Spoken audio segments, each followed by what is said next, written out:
Good evening दोस्तों, कैसे हैं आप सब। आप सबका स्वागत है आपके अपने YouTube channel one day exam preparation में।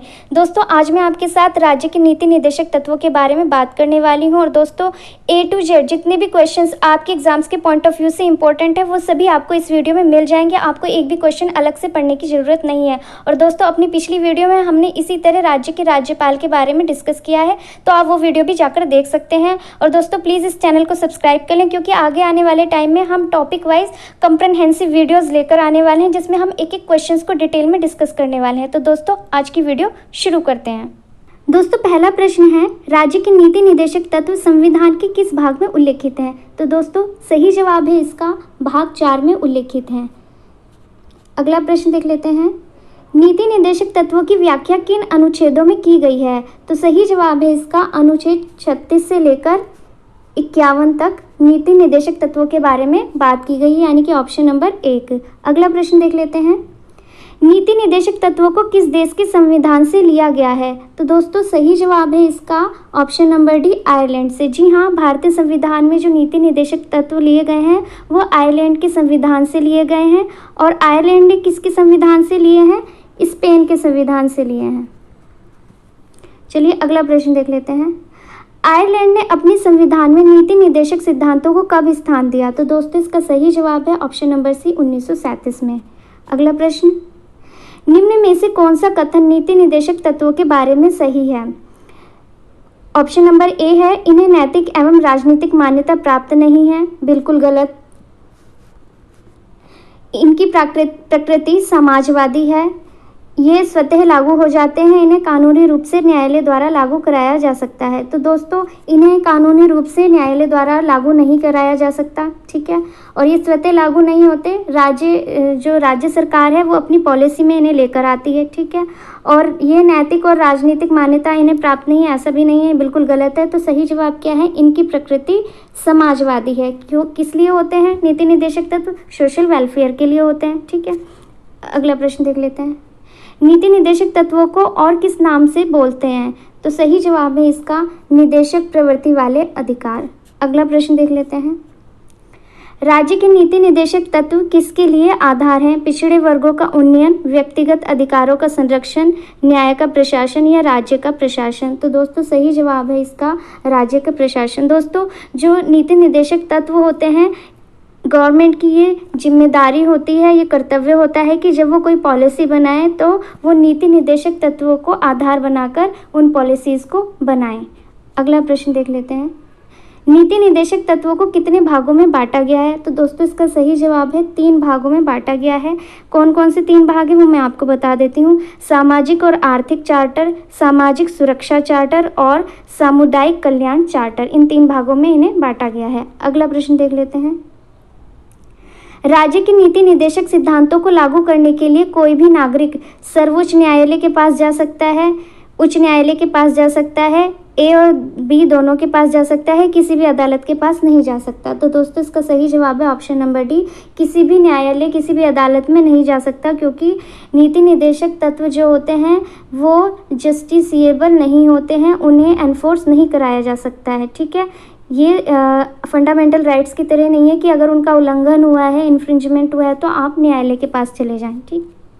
अगला प्रश्न देख लेते हैं, संविधान सभा में निदेशक तत्वों का निर्माण किसके द्वारा किया गया। सही जवाब है मूल अधिकारों की उपसमिति द्वारा। अगला प्रश्न देखते हैं, नीति निर्देशक तत्व किस समिति की सिफारिश के आधार पर संविधान में शामिल किया गया। तो दोस्तों इसका सही जवाब है सप्रू समिति। एक समिति थी संविधान सभा में, सप्रू समिति किसके नाम पर थी। तो ये मैं आपको नाम नोट करा देती हूँ, तेज बहादुर सप्रू, ये एक वकील थे, ठीक है। और इनके नाम पर एक समिति बनाई गई, इनके नाम पर। तो उन्होंने उस समिति की सिफारिश पर ही नीति निर्देशक तत्वों को संविधान में शामिल किया गया। अगला प्रश्न देख लेते हैं, राज्य के नीति निर्देशक तत्व एक ऐसा चेक है जो बैंक की सुविधा अनुसार अदा की जाएगी। ये कथन किसका है। तो दोस्तों ये कथन है केटी शाह का। केटी शाह कौन थे, ये एक अर्थशास्त्री थे, वकील भी थे और संविधान सभा के सदस्य भी थे। अगला प्रश्न देख लेते हैं, किसने निदेशक तत्वों को अनोखी विशेषता वाला कहा। तो ये कहा अंबेडकर जी ने। अगला प्रश्न देख लेते हैं, किसने कहा? डीपीएसपी यानी कि नीति निदेशक तत्व का उद्देश्य एक आर्थिक प्रजातंत्र की स्थापना करना है। तो ये कथन भी डॉक्टर अंबेडकर के द्वारा ही बोला गया। अगला प्रश्न देखते हैं, निम्न में से किसने राज्य के नीति निदेशक तत्वों को संविधान की आत्मा बताया? तो इसका सही ऑप्शन है option number B, Granville Austin. Granville Austin कौन थे? ये एक अमेरिकी इतिहासकार थे जिन्होंने संविधान, जो हमारा भारतीय संविधान है, इसके ऊपर काफ़ी लेख लिखे हैं, ठीक है। और इन्हें 2011 में भारतीय सरकार की तरफ से पद्मश्री से भी सम्मानित किया गया है। अगला प्रश्न देख लेते हैं, मूल अधिकार और नीति निदेशक तत्वों के बीच पहला विवाद किस वाद में सामने आया? तो सही जवाब है इसका चंपाकर दौराय राजन। एक ही केस हुआ था चंपाकर दौराय राजन का, ठीक है, उस जिसमें मूल अधिकार और नीति निदेशक तत्वों के बीच में एक विवाद हुआ था, ठीक। अगला प्रश्न देख लेते हैं, किस वाद में कहा गया कि मूल अधिकार एवं नीति निदेशक तत्व एक दूसरे के पूरक हैं? तो दोस्तों इसका सही जवाब है ऑप्शन नंबर सी, मिनर्वा मिल। इसे आप ठीक कर लीजिए, मिनर्वा मिल केस हुआ था, उसमें ये बोला गया कि मूल अधिकार यानी कि जो आपके फंडामेंटल राइट्स हैं और जो नीति निदेशक तत्व हैं वो एक दूसरे के पूरक होते हैं। अगला प्रश्न, किस संशोधन द्वारा नीति निदेशक तत्वों को मूल अधिकारों के अनुच्छेद 14, 14 और 19 पर 31 को वरीयता दी गई? तो इसका सही जवाब है ऑप्शन नंबर ए, 42वां संशोधन। 42वां जो संशोधन हुआ था उसमें जो मूल अधिकार हैं आपके अनुच्छेद 14, 19, ठीक है, तो उस पर क्या हुआ कि उस पर नीति निदेशक तत्वों को वरीयता दी गई थी। अगला प्रश्न देख लेते हैं, संविधान के कौन से अनुच्छेद में प्रावधान है कि निदेशक तत्वों को न्यायालय नहीं ले जाया जा सकता? तो ये है अनुच्छेद 37। जैसे मैंने आपको पहले भी बताया कि नीति निदेशक तत्वों के एनफोर्समेंट के लिए, उन्हें लागू कराने के लिए आप किसी भी न्यायालय में नहीं जा सकते। तो कौन से अनुच्छेद में बताया गया है? अनुच्छेद 37 में बताया गया है। अगला प्रश्न है, समान न्याय और निःशुल्क विविध सहायता का उल्लेख कौन से अनुच्छेद में है? तो ये अनुच्छेद है अनुच्छेद 39A या क्या, इसे सही कर लीजिए, इसे 1 की जगह आप क्या कर लीजिए या ए लिख लीजिए, ठीक है। समान न्याय और निःशुल्क विविध सहायता के बारे में अनुच्छेद 39 कै में बताया गया है। महिला प्रसूति सहायता कौन से अनुच्छेद के तहत दी जाती है? तो सही जवाब है इसका अनुच्छेद 42 में। अनुच्छेद 42 में बात की गई है किसके बारे में? मैटरनिटी रिलीफ के बारे में बात की गई है। और इसी अनुच्छेद में बात की गई है काम की न्याय संगत और मानवोचित दशा, यानी कि जहाँ पर लोग काम करते हैं वहाँ की जो कंडीशन है वो अच्छी होनी चाहिए।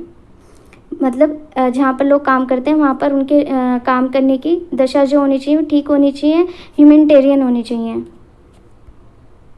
मनरेगा का संचालन कौन से नीति निदेशक तत्व का पालन करते हैं? किस नीति निदेशक तत्वों के अंदर किस अनुच्छेद के अंदर मनरेगा को लागू किया गया है? तो यह है अनुच्छेद 43। इसमें किसके बारे में बात करते हैं? कामगारों के लिए निर्वाह मजदूरी के बारे में बात की जाती है, उनकी शिष्ट जीवन स्तर के बारे में बात की जाती है और कुटीर उद्योगों को प्रोत्साहित करने के बारे में बात की जाती है। अगला प्रश्न देखते हैं, समान कार्य के लिए समान वेतन संविधान किस अनुच्छेद में दिया गया है? तो दोस्तों इसका सही जवाब है ऑप्शन नंबर बी, 39 है या 39D।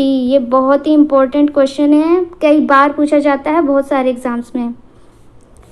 अगला प्रश्न है, किस अनुच्छेद के तहत मूल अधिकारों में शिक्षा का अधिकार जोड़ा गया? तो सही जवाब है ऑप्शन नंबर बी, अनुच्छेद 45 में शिक्षा के बारे में बात की गई। ये कहता है कि सभी बच्चों को अच्छी केयर मिलनी चाहिए और 6 साल से कभी जो कम के बच्चे हैं उन्हें शिक्षा जरूर मिलनी चाहिए। तो इस ही अनुच्छेद से एक मूल अधिकार सामने आया और वो मूल अधिकार कौन सा है? अनुच्छेद 21A, जिसमें एजुकेशन का राइट टू एजुकेशन आपको दिया गया, ठीक है। वर्तमान में नीति निदेशक तत्व किन मूल अधिकारों पर प्रभावी हैं? तो ये 2 मूल अधिकार हैं, अनुच्छेद 14 और अनुच्छेद 19, यानी कि ऑप्शन नंबर ए। निम्न में से कौन सा एक अनुच्छेद उदारवादी और गांधीवादी सिद्धांत का सम्मिश्रण है? तो दोस्तों मैं आपको एक बात बता देती हूँ, जो नीति निदेशक तत्व हैं उसमें से कुछ अनुच्छेद हैं, मैं आपको बता देती हूँ। अनुच्छेद 40, 43B और 46, 47 और 48, इन अनुच्छेदों को बोला जाता है कि गांधी जी की विचारधारा उनकी आइडियोलॉजी पर बेस्ड है, ठीक है। और इसमें कौन सा आपका मैच कर रहा है? अनुच्छेद 48, यानी कि ऑप्शन नंबर बी सही है। ये किसके बारे में बात करता है? कृषि और पशुपालन संगठन के बारे में बात करता है। अगला प्रश्न देख लेते हैं। भारतीय संविधान का कौन सा अनुच्छेद समान नागरिक संहिता से संबंध रखता है? तो दोस्तों ये तो बहुत ही फेमस अनुच्छेद है, अनुच्छेद 44। आपने भी कई बार सुना होगा, समाचारों में या न्यूज़पेपर में पढ़ा होगा, यूनिफॉर्म सिविल कोड के बारे में, ठीक है। तो इसके बारे में कौन बात करता है? अनुच्छेद 44 बात करता है। अगला प्रश्न देख लेते हैं। न्यायपालिका कार्यपालिका का पृथक्करण किस अनुच्छेद में किया गया है? तो यह है अनुच्छेद 50। अनुच्छेद 50 में कार्यपालिका और न्यायपालिका को पृथक किया गया है। अंतर्राष्ट्रीय शांति सुरक्षा से संबंधित अनुच्छेद कौन सा है? तो यह है अनुच्छेद 51, यानी कि option number B. Option number B में अंतर्राष्ट्रीय शांति सुरक्षा से संबंधित बात के बारे में बात की गई है। अगला प्रश्न है, निम्न में से कौन से सुमेलित नहीं है? तो हम नीचे से देखते हैं क्या बोलता है ये कहता है अनुच्छेद 39 से समान न्याय और निःशुल्क कानूनी शिक्षा के बारे में बात करता है, बिल्कुल सही। अनुच्छेद 44 बात करता है समान नागरिक संहिता, यूनिफॉर्म सिविल कोड, अभी मैंने आपको बताया, बिल्कुल सही बात करता है। अनुच्छेद 40 बात करता है ग्राम पंचायतों का गठन के, ये भी बिल्कुल सही है। और अनुच्छेद 41 कृषि एवं पशुपालन संगठन के बारे में बात करता है, ये गलत है। अभी मैंने आपको बताया था कृषि और पशुपालन संगठन के बारे में कौन सा आर्टिकल बात करता है, वो करता है आर्टिकल 48, ठीक है। तो इसका सही जवाब है ऑप्शन नंबर ए, ये सुमेलित नहीं है। दोस्तों आज की इस वीडियो में बस इतना ही। क्विज में अंत तक बने रहने के लिए आप सभी का धन्यवाद। अगर आपको हमारी क्विज पसंद आई हो तो इस वीडियो को जरूर लाइक करें और चैनल को सब्सक्राइब कर लें। वीडियो की PDF का लिंक आपको डिस्क्रिप्शन बॉक्स में दे दिया गया है। अगली क्विज करंट अफेयर्स की कल सुबह 6 बजे कराई जाएगी, तो आप बिल्कुल भी आना ना भूलें। आप सबका धन्यवाद।